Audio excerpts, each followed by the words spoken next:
अर्जुन महाराज पांडु एवं रानी कुंती के तीसरे पुत्र थे। ये महाभारत के मुख्य पात्र में से एक वह द्रोणाचार्य के शिष्य थे। इनकी माता कुंती का एक नाम पृथा था, जिस कारण अर्जुन पार्थ भी कहलाए। बहुत से लोगों को पता होगा कि अर्जुन की मृत्यु स्वर्ग की यात्रा के दौरान हुई थी, परंतु इसके पहले भी एक बार अर्जुन की मृत्यु हुई और वे पुनः जीवित हुए। इसके बारे में बहुत कम लोग जानते हैं। तो आइए आज हम आपको महायोद्धा अर्जुन से जुड़ी इस पूरी कहानी के बारे में बताएं। महाभारत युद्ध समाप्त होने के उपरांत एक दिन महर्षि वेदव्यास जी और श्री कृष्ण के कहने पर पांडवों ने अश्वमेध यज्ञ करने का विचार बनाया। शुभ मुहूर्त देखकर यज्ञ का शुभारंभ किया गया और अर्जुन को रक्षक बनाकर घोड़ा छोड़ दिया। वह घोड़ा जहाँ भी जाता अर्जुन उसके पीछे पीछे जाते। अनेक राजाओं ने पांडवों की अधीनता स्वीकार कर ली, वहीं कुछ ने मैत्रीपूर्ण संबंधों के आधार पर पांडवों को कर देने की बात मान ली। किरात, मलेच्छ व यवन आदि देशों के राजाओं द्वारा यज्ञ का घोड़ा रोकना चाहा तो अर्जुन ने उनके साथ युद्ध कर उन्हें पराजित किया। इस तरह विभिन्न देशों के राजाओं के साथ अर्जुन को कई बार युद्ध करना पड़ा। यज्ञ का घोड़ा घूमते घूमते मणिपुर पहुंच गया।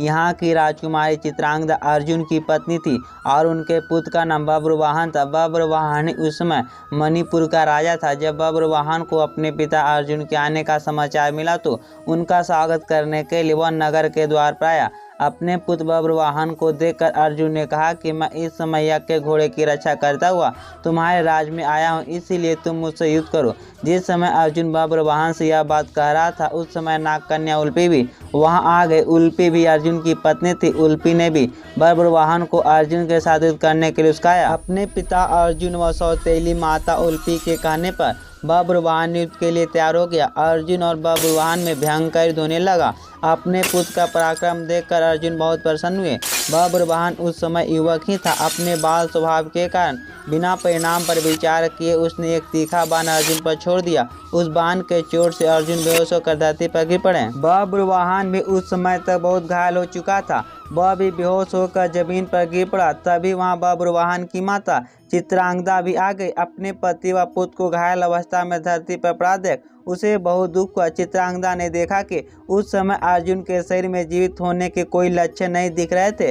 अपने पति को मृत अवस्था में देखकर वह फूट फूट कर रोने लगी। उस समय बब्रुवाहन को भी होश आ गया। जब बब्रुवाहन ने देखा कि उसने अपने पिता की हत्या कर दी है तो वह भी शोक करने लगा। अर्जुन की मृत्यु से दुखी होकर चित्रांगदा और बब्रुवाहन दोनों ही आमरण उपवास पर बैठ गए।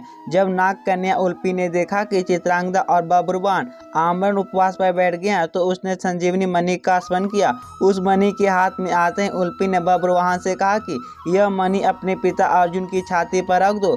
बब्रुवाहन ने ऐसा ही किया। वह मणि छाती पर रखते ही अर्जुन जीवित उठे। अर्जुन द्वारा पूछने पर उल्पी ने बताया कि यह मेरी मोहिनी माया थी। उल्पी ने बताया कि छल पूर्वक भीष्म का वध करने के कारण वसु आपको श्राप देना चाहते थे। जब यह बात मुझे पता चली तो मैंने यह बात अपने पिता को बताई। उन्होंने वसुओं के पास जाकर ऐसा न करने की प्रार्थना की। तब वसुओं ने प्रसन्न होकर कहा कि मणिपुर का राजा बब्रुवाहन अर्जुन का पुत्र है। यदि वह बाणों से अपने पिता का वध कर देगा तो अर्जुन को अपने पाप से छुटकारा मिल जाएगा। आपको वसुओं के श्राप से बचाने के लिए मैंने यह मोहिनी माया दिखलाई थी। इस प्रकार पूरी बात जानकर अर्जुन, बब्रुवाहन और चित्रांगदा भी प्रसन्न हो गए। अर्जुन ने बब्रुवाहन को अश्वमेध यज्ञ में आने का निमंत्रण दिया और पुनः अपनी यात्रा पर चल दिए।